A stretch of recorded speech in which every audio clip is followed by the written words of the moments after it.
Welcome to the Screen the Screener College Basketball Podcast with your hosts, Mike Randall and Gus Kearns. And welcome in, listeners, to the Screen the Screener College Basketball Podcast, where we're always talking everything college hoops. You could have been anywhere else on the dial, but you chose to be here with us, Mike and Gus, and we appreciate that.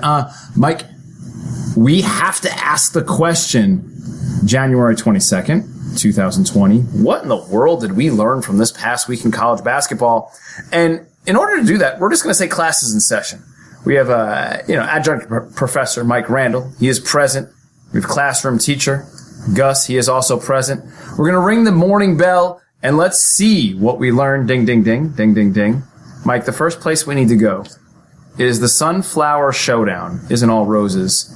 And near the end of the conclusion of the Kansas 81-60 win over K-State, very simply, fighting ensued.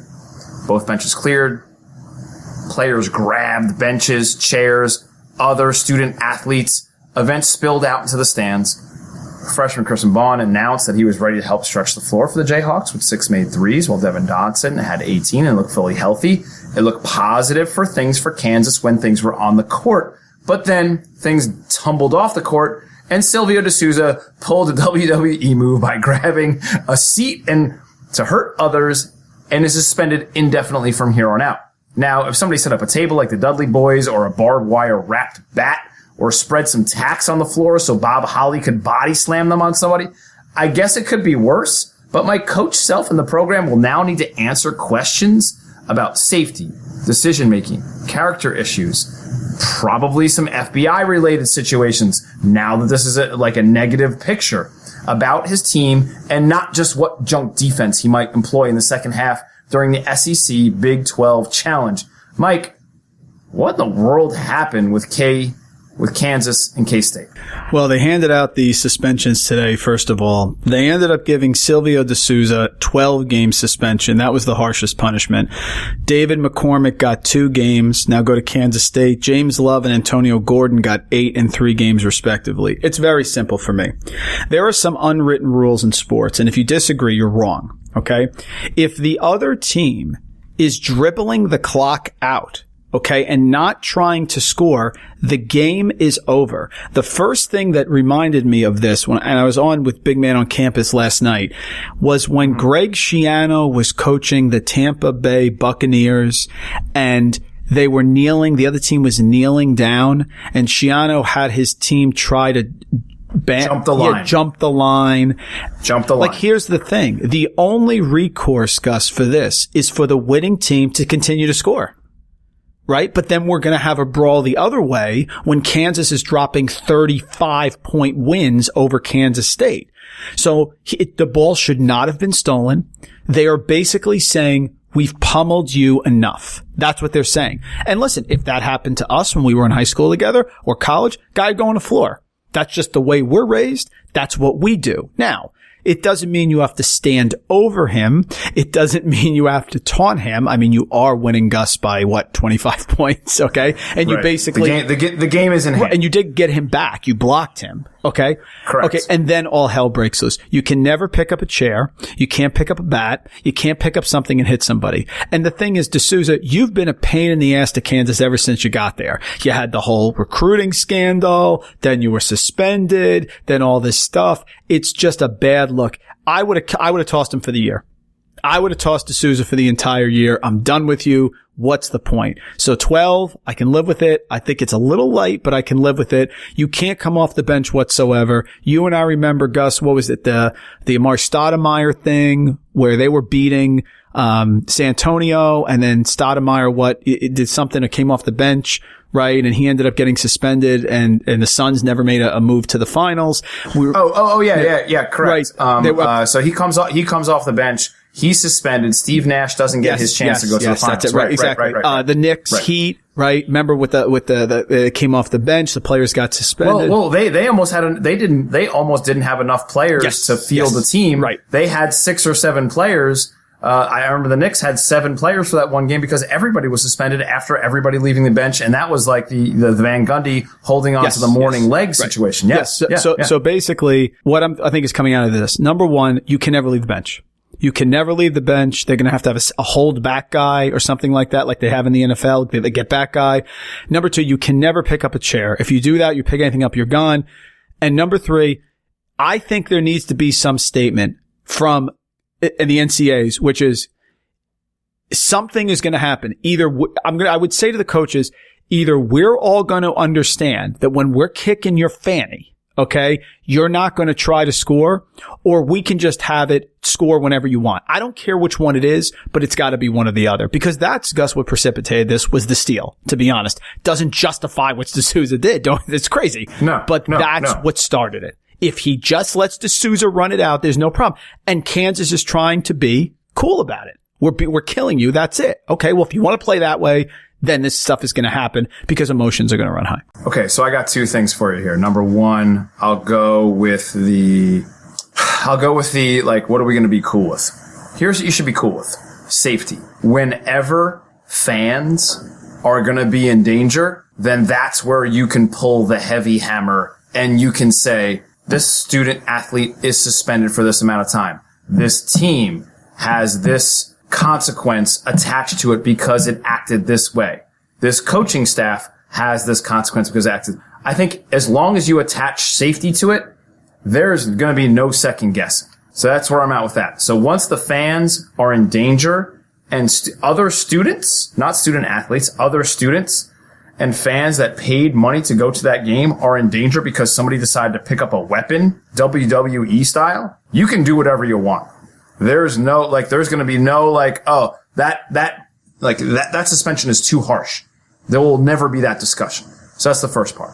Second part, this might be a result of, Monmouth strangely being, to blame here. Hello, George Pappas, when he, stole it, 100%. Dunked it, and then was like, all right, I'm just going to do this because I want my 10 seconds of fame. Oh, I think, Gus, I'm sorry to interrupt. Well, I think No, interrupt. That's the whole reason I'm bringing this up. That's it. I think that after the Pappas thing, Self said something in the locker room, which I would have said, which is, let me tell you something. That ever happens, you guys got to chase him down and block him. He didn't say you foul him. He just said you chase him down and you stop him. Absolutely, that was a reaction. No doubt. Here's what I'm going to tell you what I would have said. No easy baskets. That happens. Just go challenge it. And that's exactly what happened here. And I think that's a direct result. I don't think it's a mistake that happened earlier on in the season. And then this is the result of something that happened later on. And I'll tell you right now, from just coaching my daughter's team, one of our situations is we don't give up easy layups. We're going to challenge every possession. I'm not telling the girls to foul. Did 2 of my girls foul out this past weekend? Yes, they did. But, which was an issue. Do we challenge every possession? Yeah. That's what we do. That's how we play. Were there 10 fouls on the board and was the other team shooting, 2 free throws with every foul with 2 minutes to go with us in the last game? Yeah, that's the way it goes. But we weren't going into the stands. We weren't trying to hurt fans. We were just playing hard. There's a definite defining line of playing hard and competing and putting people in danger and jeopardizing safety. When you jeopardize safety, then you can do whatever you need to do as a consequence. Safety was jeopardized here, and I think whatever Kansas State, the Big 12, the NCAA wants to do further is cool. Because once safety is jeopardized, you can play hard all you want. Foul hard. That's fine. Get a technical. That's why the technicals are in place. That's why that rule is in place. Grab your technical. Get kicked out of the game. You can't put people's safety in peril. Totally agree. I'm right on the money. The suspensions are fine. I'm okay with them. But yeah. And it marred what was a terrible win by Kansas with very few teams this year.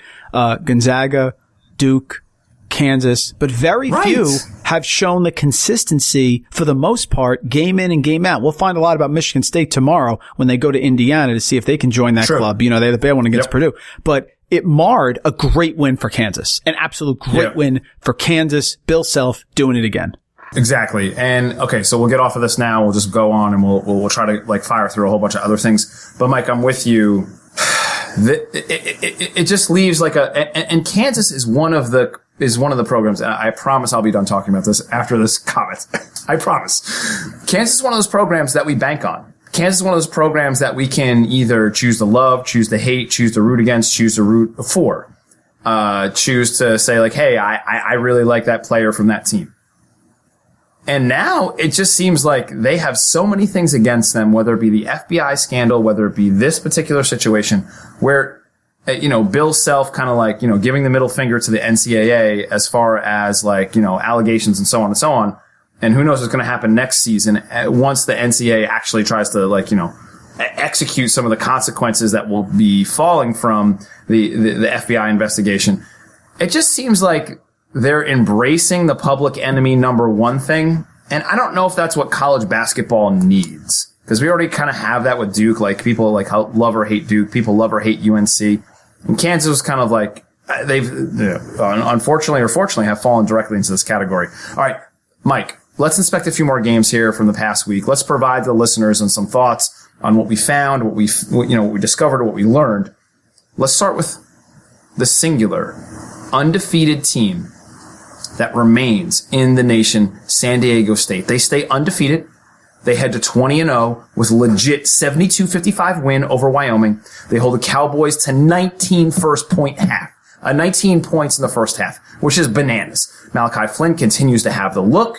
He had 18, 5, and 4 that led a balanced attack. Mike, should they be number one in the polls or surviving as the last lossless team standing good enough? Yeah, it's such a great question, and the way you asked it is even better.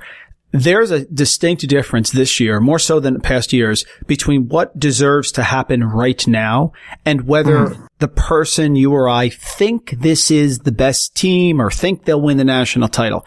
Right now, I think San Diego State has got to be in the top 3. Would I put them one ahead of Gonzaga? No, I would not. Would I put them ahead of Baylor? No, I would not. But right now, in my opinion, I would put them probably 3. Gonzaga went through this last year. They have a small margin of error because of the conference schedule. Gonzaga tries to play, and they do now because Gonzaga's not a mid-major. Stop it. Gonzaga's a major powerhouse in the country. Correct. But San Diego State's not at that point. Okay, so they have a small margin for error. You can't lose to UNLV in a week. You can't lose that game because otherwise you're not going to be ranked high and you're not going to get a 1 seed. Is that fair? No, that's life. Deal with it. But that 4-game run that I've pounded, I'm on with Hoopin' with Hoops with Greg Peterson today. I'm on with Big Man on Campus. At UNLV, at New Mexico, Utah State, at Air Force. Gus, they come out of that undefeated. I think they're running the table in the regular season. That's not to say they can't lose to Utah State in the conference tournament, whatever. But yes, they're a solid team. And if the other teams finish with 5 losses, like you and I think could happen, right? 4 or 5 losses. Or will happen. Right. A 1-loss San Diego State team should be a number 1 seed in March. Absolutely. No doubt. No doubt. Yeah, kudos to them. They're doing a great job. They need Mensah back. He's got the respiratory issue. He's playing like 4 or 5 minutes, but not giving him a lot. That's a big deal for them. But great job, Malachi Flynn, Dutcher, hats off. Love it. Love the small school. San Diego State, Mountain West, represent. Wetzel's playing unbelievably well as well. Hitting threes. He had 3 the other night. It's like his 3rd three. He hit the 3. Yeah, exactly. He hit the 3, which he never does, but he looks so good doing it. I go to the computer. I type, how many 3s has Wetzel? Because you look at me like it's so good. Right. It's great. Right. If he, okay, so can I go on a little tangent there? Is that okay? Go for it. Okay. Oh, so if Wetzel starts hitting some 3s, then this team takes on a whole new personality. Yeah. And then he also takes on a whole new profile as like, a borderline like 2nd round NBA pick. Yep. Because he's a legit 6'10". Sure. He's going to rebound the ball for you. He's going to defend at a high level. Is he going to be, switchable? Maybe not. But could he do what like Aaron Baines does? Yeah, maybe if he hits a couple 3s, that makes it really interesting. So if he's going to start doing that, then that adds a whole new dimension. If that's going to be a thing, man, that's going to add a whole nother level or a whole nother like layer that San Diego State can like kind of goof around with. That's really interesting. Oh, so you mean he'll be everything that Killian Tilly wants to be? Oh, there it is. Stop it. Stop it. Sorry. We'll get to Gonzaga later. Get out of here with that. Leave Killian Tilly alone. I demand you to leave him alone. I'm trying. They're number 1 in the country. What can I do? Okay, they're fantastic. They're so good. All right, let's bounce back to the Big 12 real fast. All right, Mike, West Virginia is just really, really, really good. They stomped all over a very decent Texas team, 97-59.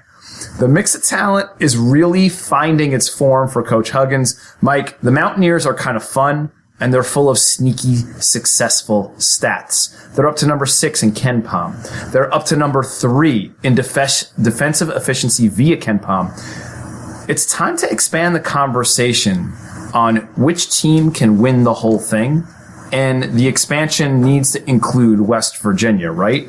I mean, this team needs to be included in the conversation of who can win the whole darn thing. Absolutely. And again, we talk about coaches, and you know my theory, over the top, I will go down with the ship with great coaches matter.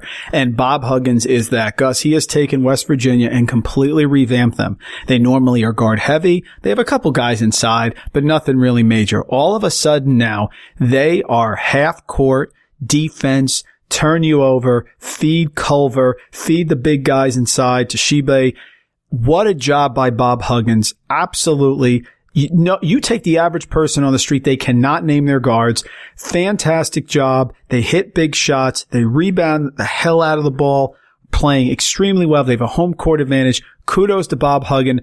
Absolutely. As I've said a million times, this year, past performance will not predicate future success. You could have a team right now that is playing horrifically, terribly, awful, like at this time last year, partner, Texas Tech and Auburn lost 3 games in a row. And if you go back 1 year from now, no one's talking about how Auburn and Texas Tech are going to make the Final Four, are they? They're not. And honestly, they could have been playing each other if not for Kyle Guy banging threes making free throws with ice water in his veins. Kudos to West Virginia. Great job. Huggins is the best. He should be in the Hall of Fame. Next topic. Before we get to the next topic, and we're going to get to one of those teams that we might want to bring up into that conversation that you mentioned with Texas Tech and Auburn with 3 straight losses, is this West Virginia team oddly reminds me of this very successful North Carolina teams with unbelievable offensive rebounding. 2 guys in the post where you're going to get, what you're going to get out of them. Guards that can make shots, and a very defining team characteristic of we are going to defend the pants off of you and you're going to earn every basket. So if you have a defining characteristic, something that reminds you of a very successful North Carolina team with 2 bigs and guards that can make shots and throw in, like you mentioned, a Hall of Fame coach. Yeah, this team definitely needs to be included inside the conversation of the team that can make a Final Four and maybe even win the whole thing. And Mike, let's not forget about one of these teams that we talked about. Baylor deals with the number 1 ranking, the elephant in the room, the refrigerator in the back, the stress that comes with that number 1 ranking over a very well-coached, frisky Oklahoma team. Love Ron Kruger. With a subpar game from their star Butler. It's just impressive when one of the best players in the country and the best player on your team appears ordinary and you're able to still win a game in conference against a really live Oklahoma team. Mike, are you good with Baylor being number 1? That's really the main question here. Oh, I am. Baylor's done an excellent job. They've beaten 5 ranked teams, maybe 6 now. Butler's tremendous. He had a terrible game the other night. Scott Drew has a style. He has a team. Gillespie inside he's got to be the most improved player in the Big 12, but is a game changer. I saw his little highlight the other night that he got so much better doing the mic and drill. Excellent job. Absolutely. They've played hard. They have a style. They'll slow you down. You have to rebound with them, which is tough. They ended up winning that game and beating a tough Oklahoma team when Austin Reeves made a horrific decision. I argued with Rob Doster about this on Twitter. Austin Reeves is shooting 25%, Gus, from 3-point range. He's 2 of 10 in the game. They just made a huge comeback. They cut an 11-point deficit to 2. They're on a fast break, 3-on-1. They get a steal with 10 seconds left. Austin Reeves is flaring out for an off-balance 3. It's a terrible shot. Doster said you go for the win. I also, I'm all about the excitement too, but I don't skydive without a parachute either. Okay, so I just think that there were better choices. But yes, I think Baylor is worthy of the number 1 ranking. They're doing a great job. You can get a lot of people got a bet on them on a future on being a number 1 seed. It was at like plus 350. You can still get good. Oof. You can still get good odds on it now because people are not buying Baylor nationally. So the odds were down a little bit. Now they're back up to about plus 150. So it's still there. Love Baylor, love Scott Drew. Excellent job by him. Now, listen, another team that up until recently had the number 1 seed attached to them was in the Big East. And the Big East continues to be tough as nails. No matter who you are, that team that we were talking about is Butler. They were humbled a little bit further by a familiar foe, Villanova, 76-61. The Bulldogs just never felt like they got close enough here, Mike. Mike, even though if we go just hit the rewind button 1 week and we go back to Jerry Palm or Joey Brackets, and we look at the bracketology where Butler would own that number 1 seed or that number 2 seed, is the lack of scoring here behind the great, and I mean great, Kamar Baldwin finally catching up with Butler? And do they need somebody else, Jordan Tucker, whoever else that second scoring option might be?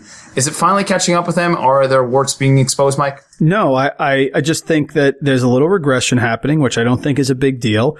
I think the defense that we saw from Butler was absolutely fantastic to start. They've hit a little bit of a slide now. I put this out on Twitter to get the Butler fans going a little bit. 3 games in a row, no problem. You lost at home to a really good Seton Hall team that can make the Final Four. You lost away to DePaul, which is a tough one. DePaul is frisky. And then Paul Reed playing very well. And then Villanova at home. Jay Wright is one of the best cover coaches in the nation. So fine. Get the win against Marquette and all is fine. Butler is great. They've had big wins. They beat Florida at home by 14. They beat Purdue on a neutral by 9. They beat St. John's away by 2. That was not easy. They were dominating that game. That was a big comeback. They beat Minnesota. That one looks really good right now. Missouri's not horrific. They have some nice wins. They did a good job. They weren't predicted to be high in the conference preseason. Maybe a little regression partner, but no, I believe in Kamar Baldwin. I believe in Sean McDermott. Absolutely. And I believe in Jordan. I think he's done a solid job. They have a nice home court advantage. Yes, I absolutely think that they can turn it around. Not even concerned in the slightest. I think if you're going to include, names and coach of the year situation, of course, Scott Drew should be there, but I think also Coach Jordan should be there. I think there's a couple other names you can throw in there as well. Of course, Mark Few. But I think the list is pretty short at this point. Maybe you can even include Bruce Pearl, even with the last couple of losses. And I think that's a legit ranking where you're going to look at like Coach of the Year. And I don't think it's farce that, you're going to look at Coach Jordan. He's going to finish in the top 5 of Coach of the Year in the nation this year. All right, Mike, you correctly called the result of the Georgia-Kentucky game. If Kentucky can score at the level, the ease, the efficiency that it did in the 89-79 win over Georgia, then Coach Cal might be on his way to doing like the latest edition of like, he's figuring it out. Yet another season. Mike, what's your current temperature on the Wildcats? What's your takeaway on where Kentucky's at? And give us like your 2 cents on maybe the mistake-prone guard, Anthony Edwards, who had 5 fouls and 5 turnovers. Do you think he's like worth this top 3 NBA draft pick, vibe and buzz that's surrounding him? What's your takeaway from this about the Wildcats and then Anthony Edwards as a NBA potential? Yeah, Edwards is great. He has to do everything. The team is really young. I did like them to win. Unfortunately, Georgia got the backdoor cover, which is incredibly infuriating on that. But Vegas makes those numbers, and they have those big buildings because they make really accurate numbers, especially in late January. But yeah, I think he's got they're got an average of 1.18 years of experience in Georgia. That's like 310th in the nation. Kentucky's good. My only question, Gus, is I went back and I put this on Twitter in the Elite 8 seasons for Calipari, where he finished the Elite 8. Elite 8, Final Four, NCAA title winner, NCAA runner-up, Final Four, Elite 8, Elite 8, okay? They've always shot pretty well from 3.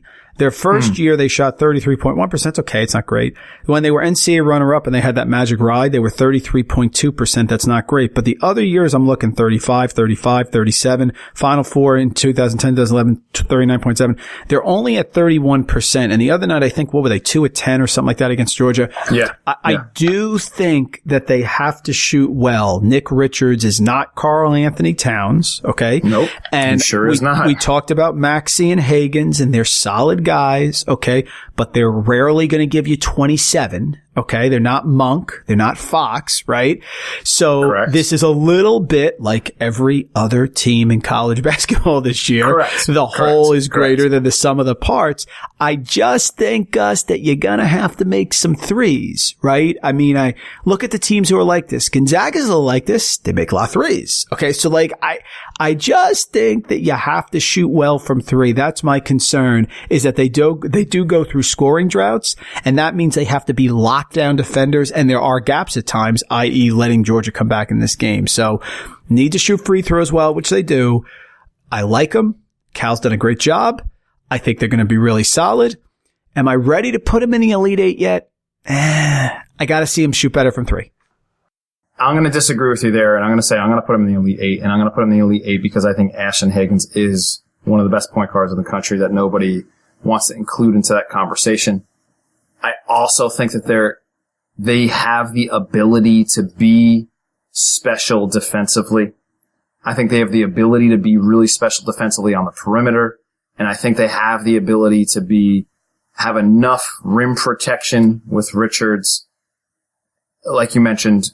And I think they can be that special defensively. I think if they can, like I mentioned previously, if they can get some ease offensively and put up points without it being an absolute battle struggle, like strap something on your back and you got to climb a mountain for 2 miles in the snow to get a basket type situation, and they could just run a simple offensive set and get Sestina for an open three, or get Maxey for an open three, or get Higgins on a nice, fade back 15-footer. That's what Cal's good at. So I think if the offensive efficiency can just be just a sliver simpler, I think they're special enough defensively where we can pencil them into the Elite Eight. And then, once you're in the Elite Eight, who knows? Yeah. If anybody can do it, Cal can. He's proven it. Yeah, Cal can definitely do it. Mike, is Purdue any good? And is Illinois operating at a really, really good offensive level? And will Illinois players keep stomping on their opponents while they're on the floor? Not over their opponents, just directly on top of their opponents. So, Mike, give us your quick take on Purdue and Illinois stomping on their opponents quite literally with their Nike high tops. Yeah, it doesn't surprise me. Purdue is not good. They haven't been good all year. People still think they're good because they think of them last year with Carson Edwards. I have never been a fan of this team. I love Travion Williams, you know that. I think Matt Harms is overrated. He's a bench player. Jahad Proctor's on the side of a milk carton. Eric Hunter's okay. He's solid. Stefanovic is Ryan Klein. Noel Eastern's not a real point guard. I mean, we can go on and on. You're going to back Evan Boudreau? That's your thing. That's fine. But whatever. But no, I just, they're not, that's why when we got that question earlier on social media, who do I think is going to make the tournament? No, I don't think Purdue's making the tournament. Everybody's they have to make the tournament. Why? They're better than Michigan State. They're better than Michigan. They're better than Rutgers. They're better than Ohio State. And they're certainly better not than Wisconsin right there. They're certainly not better than Illinois. Right. Illinois is good. Underwood's done a really good job. Coburn is the real deal. On the road, Biggs travel. He started travel. They kill you on the boards. They're not great from three. Georgie is the heart and soul of the team there. DeSomo can do a million things. Yeah, Illinois is really good. Brad Underwood's done a nice job. Doesn't mean Matt Perry's not a solid coach. It means he doesn't have the talent this year. That's what I think in comparison to other teams. I think he's second or third worst team in the Big Ten. And that's not saying anything because he's been great for years. They almost in the Final Four last year, okay? But I think they lost a lot, and I think it's a really tough Big Ten, and I think they're a notch below. And let's not forget with Underwood, when he was at Oklahoma State, when he had Evans running the point, that team was the second most efficient offense via KenPom when that team was rolling with Evans running the point. So it's not like Underwood doesn't know what to do on the offensive end. And you mentioned DeSomo with being unbelievably efficient and really improved. Mentioning Coburn, Biggs will travel, rebounding will travel. He will definitely do that. And they have enough wings that it makes it interesting. So if he can get that offense, not to the number 2 offense in the nation like he did with Oklahoma State when he was there with Evans, but if he can get it to a little bit more efficient state, then this team's dangerous too. I mean, we're talking about another Big Ten team that can do some damage. It's scary. And staying inside the Big Ten, Mike, it's time. It's time to rank Rutgers. It's time to celebrate. The doormat of the Big East and now the Big Ten, it's dusted off.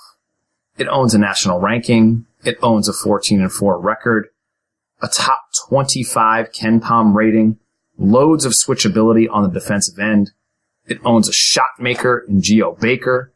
And you know what? It has a vibe that's heading the proper direction in Piscataway. Mike, we can brag a little bit now about Rutgers, can't we? We can talk about them a little bit now. And I think the only thing that we have to question now is, can they withstand Garza Mania tonight? Yeah, they're in a battle tonight. They're playing very well. Peichel has done a fantastic job. I mean, they haven't been ranked since the 70s. They haven't made the tournament since the 90s. Rutgers is no longer a joke. I mean, whatever happens tonight, they're in a battle right now as we tape. Iowa's up 59-55, but they've played their heart out. Ron Harper Jr., I saw him in high school. He's got 17 points tonight on the road. Very, very versatile wing. Yeah. Very versatile. Geo Baker struggling tonight a little bit, but, Garza is dominant. He's a first-team All-American right now in my books. He's got 21 points, 8 rebounds. Rutgers is battling. They're doing their best. May come up a little short tonight, but honestly, Rutgers is real. Great job by Steve Peichel. Kudos to him. And, he brought in one of his transfers, Yeboah from Stony Brook, and Yeboah has been an absolute anchor. Who they could have used tonight against Binghamton. Yeah, they could have used it. They would have loved to have Yeboah still playing for them. Oh my goodness. And Yeboah has just shown up and been and proven that he's a legit Big Ten player. And there's nothing to you always talk about does the mid-major grade up? He's legit. He can play. He's going to play professionally somewhere. He's going to play probably professionally overseas somewhere. I don't know if he'll probably get an NBA invite because he can shoot it that well from three. But he's legit, and Yeboah has really provided some stability to this team as a fifth-year senior, a grad transfer.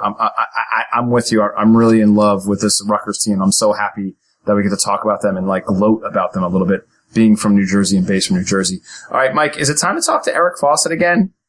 Florida they win over number 4 Auburn. Are we ready to buy in again? Because some people had them inside the top 10 preseason and they're, currently unranked. Are we cool with them again, or what's the deal with Florida? What's your feel on Florida, Mike? Yeah, I don't know if it's changed. They beat Auburn. Right. Okay, Auburn lost to Alabama. Right. Or do we think Alabama's a top 10 team? Maybe they are, but my issue with Florida is the same that it's always been. And if you look at their last few games, I think it plays out. Lose away at Butler, beat Providence on a neutral, lose to Utah State on a neutral, beat Long Beach State. Nice comeback win against Bama at home in 2 overtimes. Nice win at South Carolina. Awful loss at Missouri. Win over a really disappointing, and we love Kermit Davis, Mississippi team. Beat Auburn at home. Lose to LSU away. It's fine. I need to see the offense. I know the defense will be there, and I think that secures the first round win for Florida. Okay. But if we're looking at Florida through the prism of can they win a game in the tournament? Yeah. All aboard Florida. Gators, baby. Gators. Let's do it. Let's do it. Okay. But if we're looking at the prism of Florida as an Elite 8 team, I'm not there yet. I'm not. No way. I'm not there yet. But either. They play great defense, and Blackshear hits a big 3, and then White doesn't get him the ball again for 5 minutes. I get it. It's fine. But no, I think Florida is solid, and Nembhard is doing a lot. He's getting there, but the lack of offensive efficiency still bothersome to me. And look, it's a game of makes. And if you're going to be a team like Florida that struggles to find makes, then there's no reason to invest heavily in this team yet. Could they show some improvements in SEC play? Absolutely. Is there opportunity to garner bigger wins against teams that are quad 1 wins? Yeah, of course. But until we see some consistency on the offensive end, I think I'm with you on Florida. I'm a stay away. I'm intrigued. I'm intrigued. That's a good word for it. Yeah. Yeah, I'm intrigued, but I'm not buying in. All right, Mike. Duke Louisville. It was a little clunky. Is this game just a Duke just missing a couple too many open threes? They were 6 for 25. Or is Louisville's defense on the perimeter just that good? Does the talented Jordan Nwora have big game jitters? Because he looked like just another guy out there. And is Cassius Stanley kind of nutty minus his 3-point shooting? These two teams remain in they can definitely win the whole thing type conversation, Mike. But do you favor one of these two teams for they can win the whole thing conversation? They both can. Obviously, no problem. Coach K, enough said. But I have to favor Louisville at this point. If you look at their last few games, Miami home, Notre Dame away, Pitt away, Duke away, Georgia Tech home. Mac's done a great job. War can be the best player on the floor. They do defend. Again, you can't name any of their guards. I understand that, but I would lean Louisville because Duke to me is Kimball. Yeah, of course. Fresh Kimball. Yeah, because Duke to me is very Vernon Carey dependent because totally. Cassius Stanley gets in foul trouble. In the game against Louisville, he had 12 points. That's not going to get it done. Okay. Cassius Stanley had 24. Great job. But like you said, 1 of 7 from 3. Trey Jones, only 1 of 4 from 3. In that game, they were 6 of 25 from 3-point range. Now, a lot of that is Louisville's defense, but a lot of that is Duke is not shooting well. And I don't have a lot of faith because Duke has turned into a team with a limited bench in Jack White, Joey Baker, Javin DeLauria, Alex O'Connell. I'm not buying it. So again, we don't have a deep Duke team because the type of players he gets, they want to play right away. And if they don't play right away, I'm good because my mom says I'm good bench players. They can absolutely win the whole thing. They're Vernon Carey dependent, no problem. But I would probably lean Louisville right now. I think they're a deeper, more well-rounded team. And I think Wara is a little bit better than Carey. So, I'm going to lean Louisville, but both of them can win it. Yes. I got one other, off-the-cuff question for you. Ready? Do you think this Duke team would look different if Jordan Tucker was still on it right now? Oh, my God. Yes. I mean, it's not even a question, but that's the issue with Duke. Along the way, I think Coach K got annoyed with Calipari with that run. And he said, I can get those players and do what he does. That's not who Coach K is. Coach K is, again, that's not your 3. That's our 3. Okay. That's Coach K. I've seen it in the clinic. We've seen it. Cal is, I'm going to get you in the NBA. 10 will get you 20. I'll get you in the NBA. And he's right. And he gets these kids to sacrifice and all average 9 points a game. But Coach K is trying to win with the upper echelon players and his bench is suffering. So his floor is high, but can he get to the Final Four? Let's see. I like this team, but I think they do have some holes, but so does everybody. So yeah, why not? But I give Louisville the edge right now. Okay. Very good. All right, Mike, any Gonzaga thoughts? After dismantling a Santa Clara team that just beat a good St. Mary's team not too long ago, 92-69, they are producing at an unbelievable, insane level on the offensive end.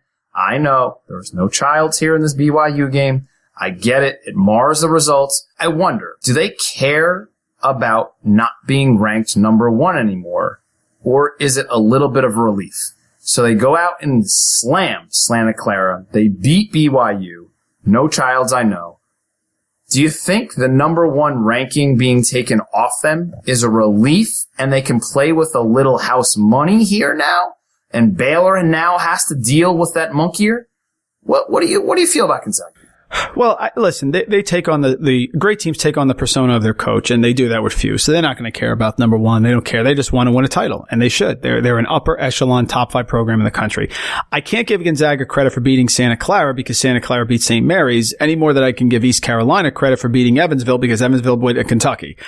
My issue with Gonzaga, transitive property, love it. My issue with Gonzaga is talked to me in March, and this is a credit to few. Every year, I mean, you go back to Wikipedia, look at their record in 16-0, 14-2. 15. I know you're going to dominate. So I can't give you credit when you've done it for 30 years. We know that. And the expectations raise. And I don't think the Gonzaga players or coaches would be happy with just a WCC win and a first round loss. So they are a victim of their own success. They get credit for winning the WCC when they first started out under Few. Then they get credit for upsetting someone in the tournament. Then they get credit for making an Elite 8. Then they get credit for making a Final Four. Few's a Hall of Fame coach. He may be the best coach in college basketball, but until they leave that WCC, their success in the regular season is conclusion agnostic to me. Okay. I can't draw any conclusion. Okay. Their last 6 games, they beat Detroit, Portland, Pepperdine, San Diego, Loyola Marymount, Santa Clara, and BYU without the conference preseason player of the year. They play Oceans next. They got Pacific. What's up, Atlantic? I get it. Okay. I understand. But Gonzaga, I'm sorry. You want me to tell you how dominant you are because Killian Tilly had 26 against Pepperdine. I'm not going to do that. I need to see it. And listen, they can absolutely win the title. No They're in the conversation. Doubt about it. But I'm sorry, this is the conference you're in. If you move conferences, then yes. But right now, I mean, I'm excited about Pacific, you know? I mean, let's hang on, you know? Okay, fine. But like, what happens, Gus, is if they don't beat Pacific by 30, now it's a negative. So right. I can't draw a conclusion yet. They're great. They would be great even if they lost to Santa Clara. It wouldn't even bother me. But talk to me in March. If they're in the Final Four, give me the finger. If not, let's see what happens. But he's great. They're fantastic. Hats off to them. But because you play in a terrible conference, no, I cannot give you the same credit as I can, for example, Baylor or West Virginia. Fair enough. I think some people, I might be the person giving you the finger across. Mike, serious question here. Why are there 7 seas but only 5 oceans? Can you name all 5 oceans? I could. Well, let's see. There's the Atlantic, the Pacific. Very good. The Indian. Yep. Those are the easy. There's the Arctic. Very good. What's the 5th? Well, think down low. I don't know the 5th ocean. What's the 5th ocean? It's just the Antarctic or the Southern Ocean. Okay, that one I would not have gotten. But, you know, there's the Dan Auerbach 8%, 4 out of 5. Yeah, I'm a Hall of Famer, right?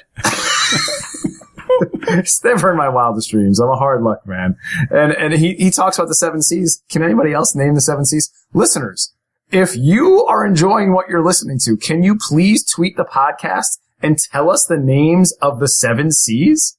I don't know if I can name them right now. And, you know, I like to fancy myself a little bit of a geography like nerd. My daughter won the geography bee in 4th grade and went on to like the bigger geography bee, world, you know, county-wide and whatnot. So we talk maps and things like that. 7 seas. What are the 7 seas? I want to know what the 7 seas are. Please hit us up on Twitter at SES Podcast. Efficiency of keystrokes, of course. Please hit up Mike at Randall Rant. Follow him over at the Action Network, of course, if you really like what you're listening to. You really enjoy what we're breaking down, what we're trying to give you guys. Please hit up your podcast consumption vehicle of choice, whether it be Apple, iTunes, or whatever the thing is. Leave a nice, kind review. Kindness is always cool.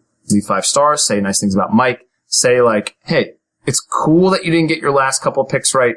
We are listening to the podcast for the college basketball consortium that you guys provide. And last thing, listen, if you really, really enjoy what's cooking here, like, you know, just tell a friend. Be the craft beer of the podcast situation and just share that craft beer, share that podcast with somebody else. Tell a friend you really like what you're listening to, and if you really enjoy college basketball, listen to these guys. Mike, I got 2 more things for you. Mike, who's cooler? Tell me who's cooler, who's got more swag. Is it Dayton's Jaron Crutcher with his game-winning 3? Or is it Peyton Pritchard with his Dame Lillard endgame impersonation, like canning a 37-footer? I take either of those student athletes with the ball in their hands and no timeouts to win the game. Mike, how wonderful is our game when magic like that happens over the weekend? How great are those 2 point guards? Oh, they're great. It was awesome. The Oregon comeback was fantastic. You know, it just didn't make sense. No Quade Green for Washington. Jamal Bay is makeshift point guard. It didn't make sense. That backcourt should have dominated. And then all of a sudden they turn it on. Pritchard's got onions. He hits it. Great shot. Great player. Awesome. And then Crutcher as well. On the road against a St. Louis team that can't make free throws. They are the 353rd team. That is the last team. You called it. You called it. I think French had 3 air balls or something, or 2 air balls. Just horrific. Great shot by Crutcher. Great plays. Those are what we live for, the buzzer beaters. Give us a couple of those in March and we'll take it. But big time shots by big time players. Love them both. Watch the Oregon one from start to finish. Don't ask me how I did. I just did. Great game. And my son saw it live and now he's all excited. But, I was trying to teach him fundamentals, Gus, okay? Cause we're working on the left hand. He's into it. He's totally, completely, I've brainwashed him 100%. But then tonight he sees Auburn throwing alley-oops over South Carolina. That destroys the fundamentals. Okay. He's yelling 606. I don't even know what that means. They said in Auburn the 606. My guess is that's the area code. I have no idea. But I'm trying to show him Pritchard and Crutcher and how they're making shots at the end of the game. And he's doing the 606, which, no offense. I love my son. He's never going to be doing 606s on anybody. Okay. So it's fine. All right. Speaking of who's going to do the 606, my baller daughter, not she my may be doing 606. She's a different level. Not my geography B winning daughter. My baller daughter, she has the broken right hand and she's righty. So the past 2 weeks, hopefully, this next week. This is insane, next 7 bro. days. This is so insane. It's great. I can't believe I mean this. I love you, bro. I really do. I really mean this. And I don't care if anybody takes offense. I love that she broke her finger. I do, cause it's her right hand, right? I do. I'm sorry. I love it. It is fantastic. I'm sorry. I mean it, cause it's 10 years from now, we're going to laugh about this. Here's why it's fantastic. Every morning, she eats cereal lefty. That's my point. I mean, she's writing her homework lefty. What did I say to you? She's brushing her teeth lefty. Gus, what I say to you? It's we insane. could go back in time. I would have asked you to break my hand in 7th grade. Is what I told you. That's what happened because she was dancing around to Mamma Mia in the dopey living room in between basketball games a couple weekends ago, and then she spiral fracture in her hand. Now she's doing everything lefty. And I'm leaning towards maybe letting her play with the broken hand before we get the X-ray on next week on Monday, but we'll see because the team could use a little boost. Okay, Mike, let's go with some quickies here. A couple quickies, just quick reaction. Ready? Cole Anthony, UNC. Is it a lost cause, or would you welcome him back this season? Should he return? What's your 2 cents on Cole Anthony returning for UNC? Do you think it's even worth that? I'm consistent with this. Cole Anthony wants to come back. He should come back. It's his decision. It's his body, no one else's. Totally agree, no doubt. If he wants to play, he should have the opportunity to play. There should be nobody chirping in his ear, you should not go play. What's the worst thing that's going to happen? He's going to turn from the number 3 pick to the number 6 pick? Okay, great. Then you can go prove everybody wrong with the number 6 pick, and you can be like Dame Lillard, who was also a number 6 pick in the draft, and go be an all-NBA player. Okay, Mike, is there a team or two that has been treating you well the past 10 days or so that the listeners need to tune in for, that you've really keyed in on, and a team that you really have a good feel for or a real current hold on that you feel like maybe the listeners might need to pay attention to them if they're going to be wagering on this particular team? Yeah, I'll give you one. I love Akron. I love the 6. I love the Zips. John Gross has done a fantastic job. They got pounded by Toledo because Toledo was making threes left and right. But this team over their last 12 games has really only lost twice. They pounded. They're like 14-4, right? Yeah, and they only lost by 10. Yeah, 15-4. They only lost by 10 at West Virginia. They pounded Miami by 21 away. They're a very solid team there in the Mid-American Conference. They play tremendous defense. They're 3rd in the country in 3-point shooting percentage. They make 76% of their free throws. They defend inside the arc 43%. Need I go on? The Akron Zips, Gus, give me a 13 or 14 seed for the Zips, okay? Let's get a little frisky. Remind me of Harvard with Alford in New Mexico. He's got the whole net over his head there during Selection Sunday. My wife walks by, goes, Harvard's going to win. They've never won NCAA Tournament game. See you later. Give me Akron against who would be like a 3 seed, Gus? Give me the NCAAs. Give me, let me think this through. How about this? How about if Akron is playing Villanova? Oh, how about Akron playing Maryland? There you go. Oh, Akron playing Maryland. Give me that line. Give me that line of Maryland -2. Give me that. All right, speaking of Maryland, what team that we haven't talked about yet needs to be included into the conversation of they can win the whole darn thing conversation that the listeners might want to sound smart on, whether they want to start talking about that team now or whether they want to start talking about that team in March? Mike, what's one team that we, may have discussed on the podcast or maybe that you just keyed in on that you feel like, you know what, this team needs to be included in the conversation that they can win this whole darn thing in March?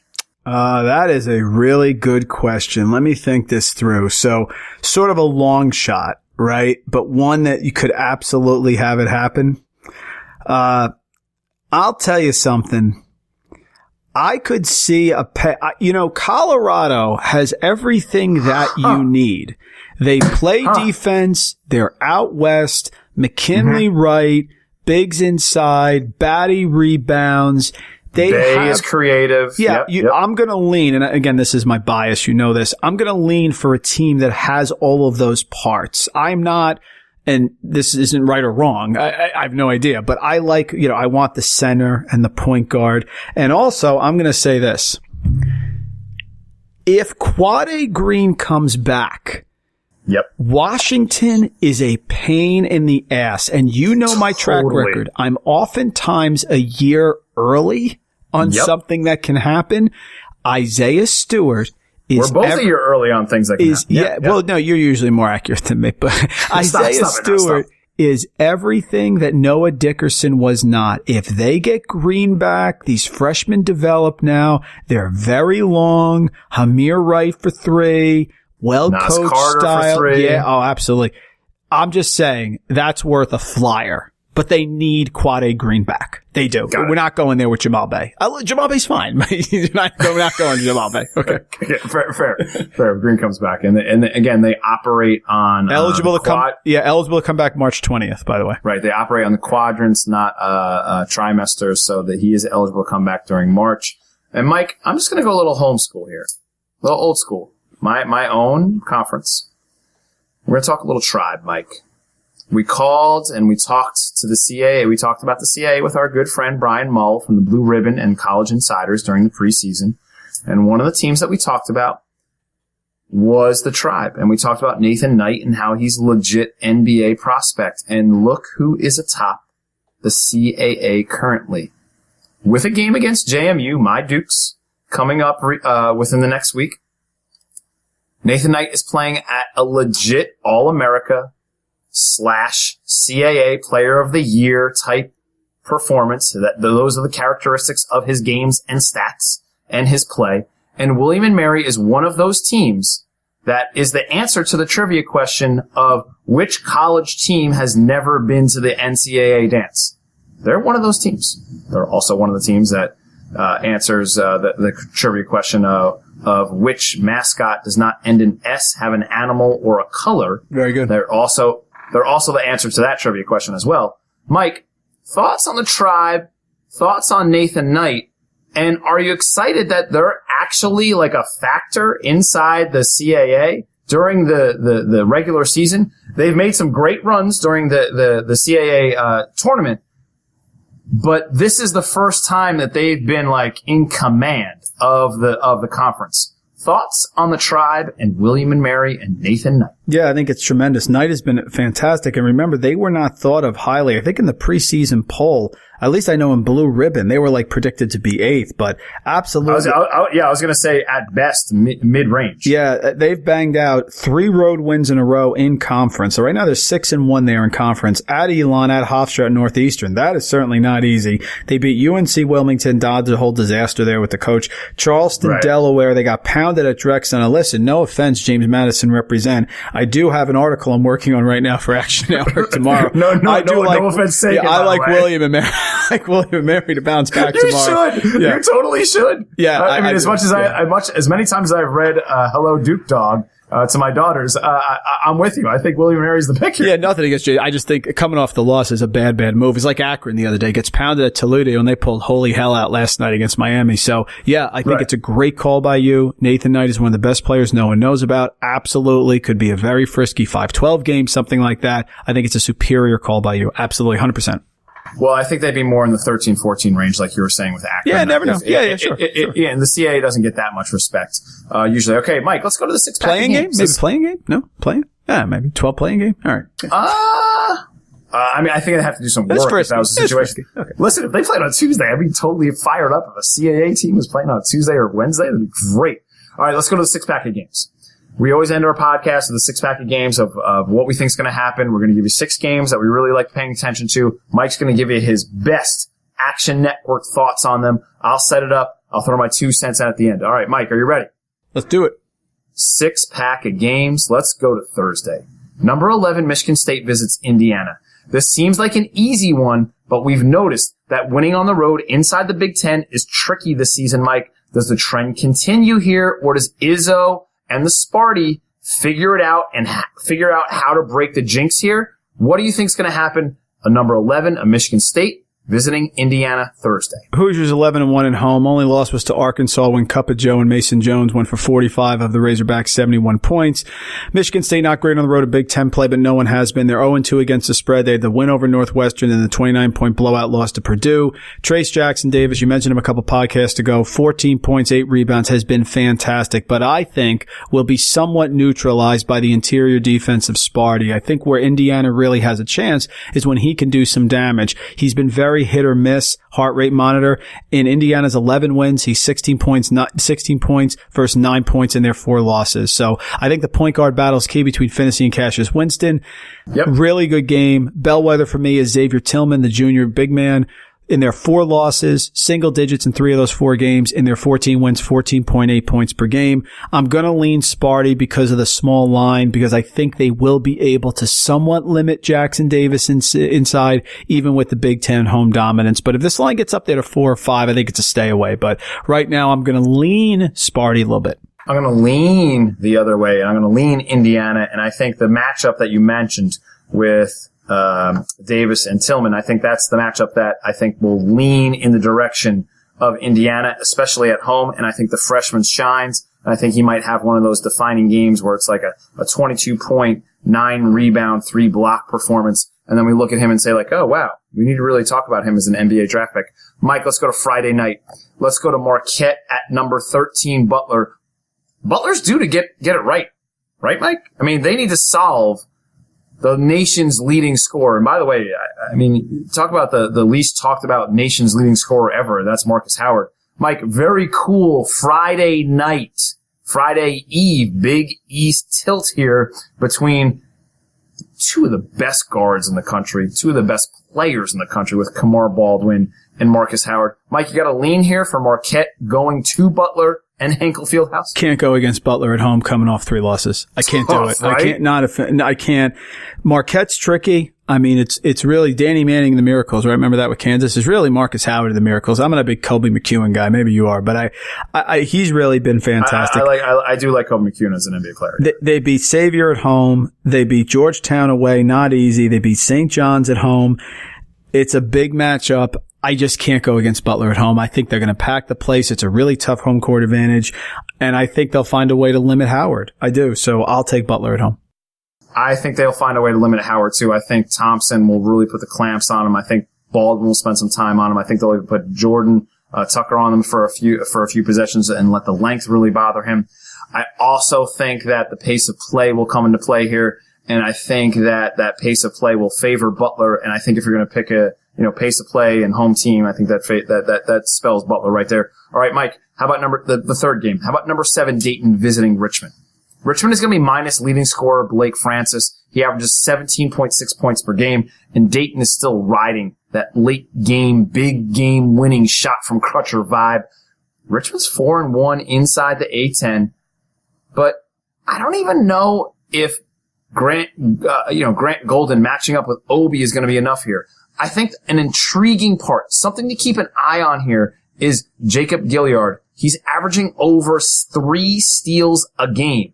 Does he disrupt the awesome double point guard Dayton backcourt enough to keep Richmond close without their leading scorer? Or is this another 15-point win for Dayton? No, I love Richmond here. Teams at home getting points. You can't go wrong this year with that. Dayton's fantastic. They can absolutely win national title, Final Four, the whole thing. They're amazing. Obi Toppin, Crutcher. Wait. Can I hit stop there? You think Dayton can win the national title? Oh, absolutely. Why not? Absolutely. You can see Obi Toppin cutting the net down there. 100%. I can. I just didn't know that you were there. That's awesome. This year there's 15 teams that can win the national title. It's the idea that there's only 4 or 5 teams is ridiculous. Not this year. Yeah. Going on the road is impossible. It's very, very hard. They should have lost to St. Louis if St. Louis can make free throws. Richmond can make free throws. I know they don't have Blake Francis there. I understand that. Right. But they've been very impressed with them. They've won 5 of their last 6. They play very well at home. They beat St. Joe's, I know, but it's St. Joe's by 32 at home. They just beat LaSalle by 18 tonight. Yes, there's no look ahead on them. If they were going to bonk, they're ready for this game in Dayton. I will absolutely take the points. Please creep that line up to 8 points. Please do it in a nanosecond. I could even argue the money line. I love Dayton. It doesn't mean they win every game. Duke lost at Clemson. Okay, you tell me that's more likely than Dayton losing at Richmond? I don't think so. I think that's the exact insight you want from the Action Network's Mike Randall. All right, Mike, let's go to the SEC Big 12 matchup. We got Tennessee visiting number 3, Kansas. Is there going to be any further off-court fighting? Remember, Tennessee and Memphis was a very tense situation last year where, we talked about, some of the conversation points where Tennessee's players had their fists balled up. Is there a hangover effect here? Is there an after effect for the Jayhawks not having D'Souza? trying to solve the problems after the big melee with Kansas State? Is there some sort of unseen ramifications that we're not going to be able to predict in the crystal ball with Kansas? Or what do you feel with Tennessee and Kansas here, Mike? They've done a nice job, Tennessee. Barnes has after losing Lamont Turner, so I don't want to put them down. I'm not like a huge Fulkerson guy. Okay, I mean, I can't see them going to Kansas. I mean, there's parts of me that adore Fulkerson, but then there's parts of me that are just like, oh my goodness, you look so overmatched. I can't have a headband. I can't do it. Right. Yeah, but 14 point spread is what Ken Pom has it at. It's probably a stay away. I mean, we just saw Kansas absolutely pound Kansas State, who has the rivalry, the familiarity in the conference. Tennessee won at Vanderbilt. That's a rivalry. They won at Missouri. Whatever. It's probably a stay away for me, but no, I'm not picking against Kansas with Fulkerson. No, I'm not. Check. All right, let's go to another big one. Let's go number 15 Kansas versus number 18 Texas Tech. Does the number 15 Kentucky, does Kentucky have enough offense to remain humming here, or does the Texas Tech D hold the Wildcats down? I think the big thing here, Mike, is we might want to take a peek at the under as far as what the under number might be. But overall, Mike, you got to feel for Kentucky and Texas Tech, two pretty stout defensive teams. I don't have a feel for Texas Tech. They covered against Baylor. First of all, they blew out Oklahoma State, which I think was going to happen. Then they cover against Baylor. Then they lose. They don't cover against West Virginia, but they kept it close. Then they pound Kansas State away. Then they beat Iowa State badly at home. I'm like, they're back, baby. They're back. Here it comes. They're back. Right. And then they lose at TCU the other night. Makes I haven't figured them out. The TCU loss makes no sense. Yeah. You want to say it's a look ahead to Kentucky? I think we're carrying look ahead a little too much. I mean, you're going to look ahead to Kentucky when they're 15th in the country, man. Do we look ahead to the 25th team? I mean, it's not like you're playing number one Baylor, right? I haven't figured out Texas Tech yet, so I would lean Kentucky. Right now they have a Texas Tech giving 4. That's a lot. Kentucky's been solid. Cal with a very smart kick out there, getting ejected against Arkansas because I think that rallied his team. I would lean Kentucky in this spot. I like Texas Tech at home, but I'm not sure if I'm totally buying them yet. They did lose to Baylor on January 7th, and I don't know if this is still as good. People are starting to treat them like last year's team. I don't think we're there yet. Last year's team doesn't lose to TCU. Correct. And I think also you can throw that Kentucky has a few more shot makers. It might come down to who can make a couple of shots with 3 minutes to go. And I think Kentucky has those shot makers, where I think Texas Tech's shot makers are still to be determined and still to be hammered down. All right, Mike, last pick of the 6-pack. Number 1 Baylor visits Florida. Did Florida figure something out? Did Baylor, is Baylor going to hold on to this number 1 ranking? And really, my biggest question, I think, with this game is, are these teams just looking in the mirror like that Spider-Man Twitter illustration where they're pointing at each other? And are they just both really good defensive teams with decent guards and a big man that they're kind of waiting on to do big things? And maybe, in some sort of alternative universe, alternative Marvel universe, the Spider-Verse, is there an opportunity where, Florida could hold the number 1 ranking and Baylor could be unranked, and we'd still be asking the same question? Are they looking at each other in the mirror and saying these teams are more similar than they are dissimilar? Mike, what's your feel on number 1 Baylor visiting Florida?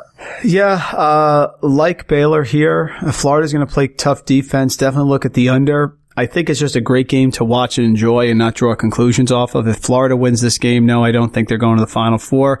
If Baylor wins this game, fine. I think it's a great basketball game between two really solid programs. I'm curious to see how it goes. I would love to see Nembhard step up and have a monster game against Baylor. That would be something I would really enjoy. But in lieu of that, it's just a sit back and enjoy game. I could see it going 50-50. Baylor at some point is going to lose. Florida is solid at home, but they're not fantastic. I didn't go either way. Look, I'm going to be definitive here since you were a little wishy-washy. This is where Baylor loses as the number 1 team in the country. I think this is where Florida wins, and I think you mentioned Nembhard, and I think Nembhard maybe outperforms Butler. Maybe we have Blackshear outperforming Clark inside like that. Gillespie inside like that. That makes sense. And they're going to lose at some point, and why not lose to a team that was ranked inside the top 10/top 5 preseason And then Florida, we asked the question, did Florida figure something out? And maybe this is the answer. Maybe this is the answer to that question and saying like, oh, yeah, they did figure something out. They beat the number one team in the country. And then we have to ask ourselves, is there any number one team in the country? And that's the beauty of this college basketball season. Mike, you got anything else for the listeners out there before we close up shop on this particular podcast? Oh, good, brother. Great stuff. All right, cool. Listeners, we'll catch up with you before you know it. Please enjoy the weekend. Please spread some kindness out there. Cilantro, gratulazia, arigato. Cheers.